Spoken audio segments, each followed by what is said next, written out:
Hi, I'm Ricardo Almeida. I've been a black belt in Brazilian Jiu-Jitsu for almost 20 years now.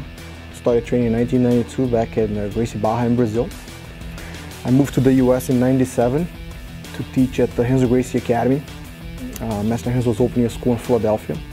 I've been living here in Jersey since I moved to the United States. We have a school in little back roads of southern New Jersey. Not too many people know where we are, but it's very centrally located. We're about halfway between Philadelphia and New York, not too far from the shore. And we have been able to build like the type of culture and the type of just sort of knowledge on the mat that attracts people from all walks of life. UFC champions through parents of kids who are struggling with attention deficit or bullying at school. You know, it's something that we're really proud of, really being able to have a facility that anyone can come. Usually with the doors, if I end up here, this is not such a good angle for me. I'm gonna come here. My vision of a martial arts school, I knew that what I wanted to do and the type of school that I wanted to have, I couldn't do it on my own. Like, I cannot be the one teaching every class, because I can't be the one that, you know, teaches like the 5-year-olds, and then next thing I know, I'm, you know, screaming at Frankie or Eddie to go elbow somebody in the face. I can't. You know, I can easily transition from one to the next. As far as time, is impossible to do all those well. And so my vision was always to bring people along with me, you know, to have an instructor that teaches the kids, to have an instructor that teaches the adults. It's a Ricardo Almeida Brazilian Jiu-Jitsu school, but like it's not about me, you know. It's not the Ricardo Almeida shrine. You know, you barely see like any pictures of me on the walls. Like, it's all about the students and what they're in here for. So as far as the kids, we have someone who teaches the kids. The basic classes, we have someone that teaches the basic classes. I pop in here and there and I hang out with the kids and I teach some of the basic classes. But most of my role is developing the guys that do those things.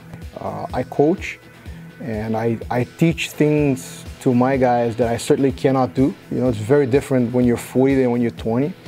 And it's trying to get someone to do something that maybe you can't even do it yourself. So in so many ways, you have to be so much better. I'm very attracted to pushing the technical envelope of martial arts, but also, you know, the perseverance, the level of focus, the level of dedication that these guys need to have to compete at that level. But truthfully, my main motivation is all those lessons that I learned is to bring it back to the classes, you know, like, because then we start with someone from white belt, we teach him or her, and they develop, and sometimes it's someone who's going to go on to be an EMS person that works just down the street saving lives. Or maybe it's someone who's going to go be a lawyer. We have the mayor of Robbinsville who now trains here with us and is in love with martial arts. He's been in martial arts for his whole life, but he's in love with jiu-jitsu.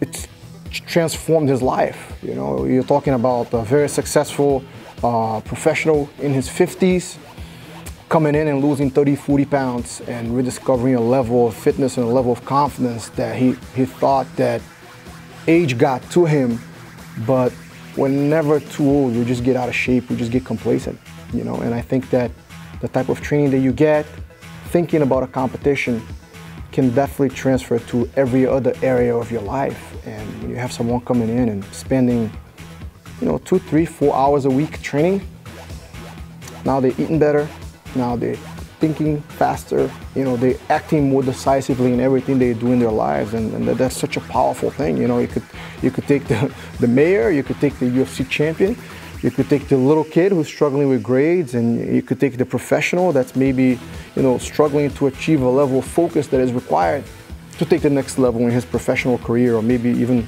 as a dad at home or in his relationship. I think martial arts practice at a very high level allows us to be in a physical and mental state that lets those things happen. I'm gonna fall to it. I'm already gonna fall for this position, right? The main thing is I keep pressure on the head. As I fall, this is pinched. You guys can see that I was able to punch this hand all the way up, right? And my head is up. So I'm very competitive, and I am proud of some of the experiences that I've been able to have, like whether it's competing and winning titles myself or being a part of other athletes winning titles.